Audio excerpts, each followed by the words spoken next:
सती में और पार्वती में एक अंतर भारी है। सती माँ धनवान है और पार्वती मैया गुणवान है।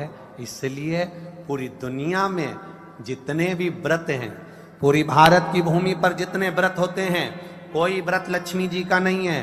भारत की भूमि पर कोई व्रत सरस्वती मैया का नहीं है। भारत की भूमि पर कोई व्रत इंद्राणी का नहीं है। भारत की भूमि पर कोई व्रत किसी देवी का नहीं है। जितना भारत की भूमि पर एक व्रत भारी है वो है माता पार्वती जी का। तीज का व्रत करोगे तो पार्वती जी का है, चतुर्थी का व्रत करोगे तो पार्वती जी का है, छठ का व्रत करोगे तो पार्वती जी का है। आप जितने व्रत देवी जी का करोगे नवरात्रे में तो पार्वती जी का है। भारत की भूमि पर जितने व्रत हुए नारियों के, छोटी तीज, बड़ी तीज, हरतालिका तीज, करवा चौथ, जितने चतुर्थी के व्रत, जितने तीज के व्रत, जितने छठ के व्रत, जितने भारत की भूमि पर हुए, ये सब माता पार्वती जी के हैं। पार्वती के क्यों हैं?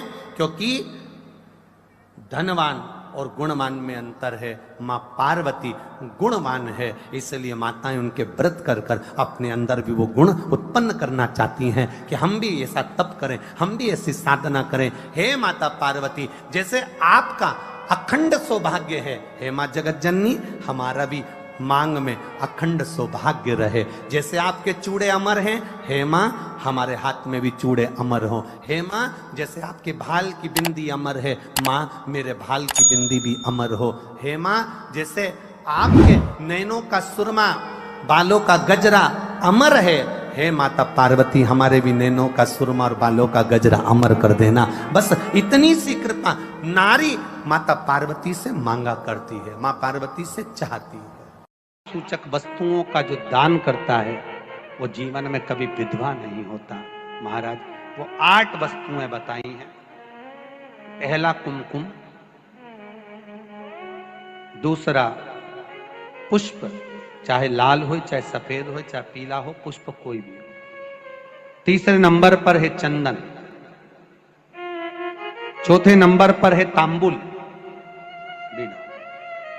5वें नंबर पर है काजल, छठे नंबर पर है ईख, क्या बोलते हैं यहां पर ईख को, क्या बोलते हैं, गन्ना, ईख। 7वें नंबर पर है लौंग, खाने वाली जो लौंग होती है, लौंग। और 7वें नंबर पर है, 8वें नंबर पर है जीरा। कहते हैं चैत्र महीने की तृतीया तिथि को बिना नमक का भोजन कर कर, सुबह बिना नमक का भोजन करें, एक समय फलाहार करें बिना नमक का, और तुला दान के बराबर एक पलड़े में अपन बैठकर 8 वस्तुएं तुला की रख कर जो दान दे देता है वो नारी कभी विधवा होकर नहीं जाती, 7 जन्म तक अखंड सौभाग्यवती रहती है। अखंड सौभाग्य कार्य करेंगी तो भी सौभाग्य की सामग्री देंगी। सौभाग्य की सामग्री का दान क्यों किया जाता है? सौभाग्य सूचक वस्तुओं का दान क्यों किया जाए? सौभाग्य की वस्तुएं क्यों प्रदान करी जाती है, क्यों दी जाती है? उसका कारण क्या है?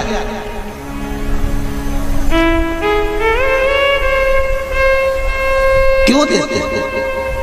महाराज भारत की भूमि की सौभाग्यवती माताओं का एक मन की अभिलाषा रहती है, भारत की भूमि की माताओं की एक अभिलाषा रहती है कि जब उसके प्राण छूटे तो अखंड सौभाग्य धारण करके पति के कंधे पर और पुत्र के कंधे पर शमशान पर।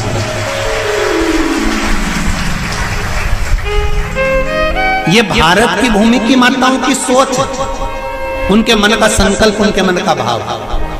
और विदेश की माताओं का क्या संकल्प होता है? महाराज भारत का एक संत विदेश गया और भारत के संत जब विदेश गए तो वहां पर एक मां, एक स्त्री पति की कब्र के पास में बैठकर पंखा कर रही थी। भारत के संत को बड़ा दुख हुआ, देखो हमारे यहाँ की माताएं तो पति के साथ सती हो जाती हैं। हमारे भारत की भूमि की माताएं तो पति के साथ सती हो जाती हैं, पर ये तो विदेश की माताएं तो भारत की माता से भी बढ़कर है कि पति मर गया, कब्र के अंदर है, तो भी पंखा कर रही हैं। ये तो इनसे भी बड़ी है, भारत की माता से भी बड़ी ये विदेश की माता। तो भारत के संत से रहा नहीं गया और भारत के संत ने जाकर पूछ लिया विदेश की माता से, माँ जी एक बात बताओ, हमारे यहाँ पति के साथ पत्नी सती हो जाती है, वो प्रथम गिनती में आती है, पर तुम तो उससे भी बड़ी हो कि पति मर गया उसके बाद भी उसकी कब्र को पंखा कर रही हो। इतने में विदेश की माता ने कहा, मैं पति को पंखा नहीं कर रही, हमारे यहाँ नियम है जब तक पति की कब्र नहीं सूख जाए हम दूसरी शादी नहीं कर सकते, इसलिए पंखे से सुखा रहा।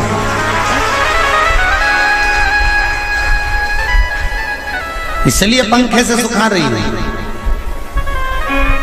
मेरे भारत की माताओं में और विदेश की माताओं में अंतर है साहब। मेरे भारत की माताएं अखंड सौभाग्य की वस्तुएं धारण कर अपने आप को गौरवान्वितता महसूस करती हैं, और विदेश की माताएं ये सब वस्तुएं उतार कर गौरवान्वितता महसूस करती हैं।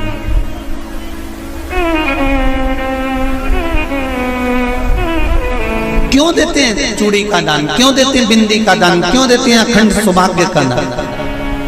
किस महाराज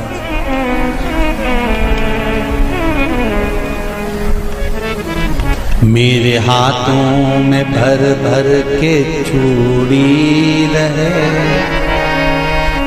मेरे हाथों में भर भर के चूड़ी और मैया कोई काम नहीं, मेरे मस्तक पे चमकती चूनर रहे, मेरे मस्तक पे चमकती चूनर और मैया कोई काम नहीं, मेरी मांगों में भर भर के सिंदूर रहे, मेरी मांगों में भर भर के सिंदूर रहे और मैया कोई कामना नहीं, मेरे पाँव में बिछुड़ी का जोड़ा एक बिछुड़ी नहीं, कितनी 2 3 4 5 एक एक पाँव में जोड़े से बिछुड़ी होना चाहिए, केवल एक नहीं, सिंगल नहीं। वो तो आजकल का फैशन हो गया महाराज, जो केवल एक बिछुड़ी धारण कर लो उसी में फैशन दिखे। श्रावण की शिव महापुराण की कथा कहती है जब बेटी को विदा करा जाता है और पहली बार बेटी के पांव में जब बिछुड़ी डाली जाती है तो वो बिछुड़ी भी अलग अलग नहीं होती, उस बिछुड़ी के जोड़ को चेन से एक दूसरे से बंधा हुआ होता। बोला सही है कि गलत? जितने आस्था चैनल पर कथा सुन रहे हैं, जितने फेसबुक पर सुन रहे हैं, यूट्यूब पर सुन रहे हैं, सुन लेना कि मेरे भारत की माताओं का जब पाणी ग्रहण संस्कार किसी बेटी का होता है, उसके पांव में जब पहली बार बिछुड़ा पिनाया जाता है, बिछुड़ी पिनाई जाती है, तो वो बिछुड़ी भी एक दूसरे से बंधी हुई होती है, चेन से बंधी हुई होती है। उसको अलग अलग वाली बिछुड़ी शादी के मंडप में नहीं पिनाई जाती। क्यों? जैसे ये बिछुड़ी एक दूसरे से पांव में बंधी हुई है, तुम्हारी जिंदगी अंतिम श्वास तक ऐसी ही बंधी रहे, यही वर्णन है।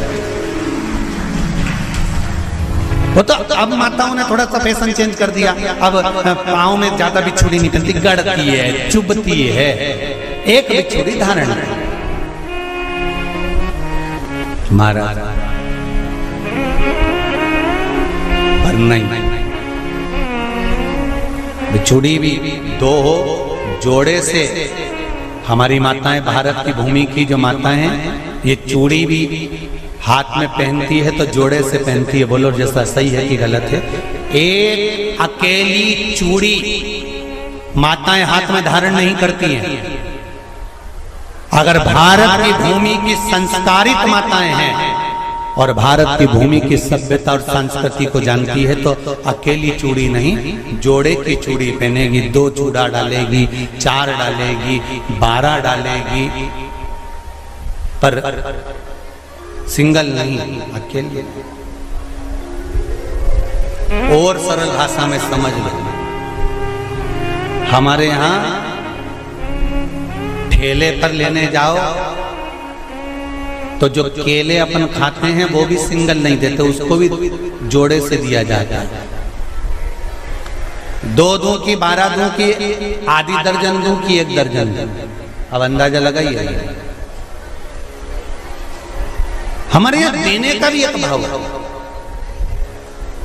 श्रावण के महीने की शिव महापुराण की कथा, जिसका नाम है श्रावण शिव महापुराण की कथा, ये कहती है कि पार्वती जी ने और गंगा जी ने ये चतुर्मास में जितना सौभाग्य का दान दिया है, उनके बराबर दुनिया का कोई व्यक्ति इतना सौभाग्य का दान नहीं दे सकता जो माता गंगा और पार्वती दोनों दान दे रहे।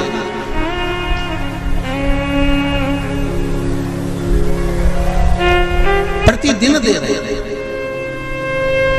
और अब तो फैशन आ गया, तुम लोगों जो सौभाग्य का दान देते हो प्लास्टिक की डलिया में देते हो।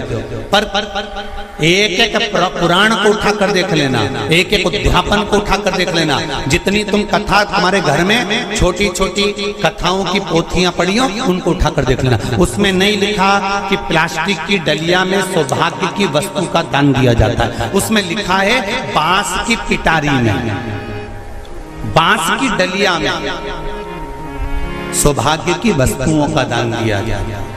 क्यों? क्योंकि बांस वंश की वृद्धि करता है, बांस सौभाग्य की वृद्धि करता है, और बांस अखंड सौभाग्य। जैसे बांस का पौधा बढ़ते चले जाता है, बढ़ते चले जाता है, उसी तरह बांस की डलिया में जब दान दिया जाता है, बांस की टोकनी में जब दान दिया जाता है, तो ये भाव रखा जाता है कि तुम्हारा सौभाग्य ऐसे ही बढ़ता रहे। पर अब थोड़ा सा फैशन चेंज हो गया, तो प्लास्टिक की डलिया, पर प्लास्टिक की नहीं,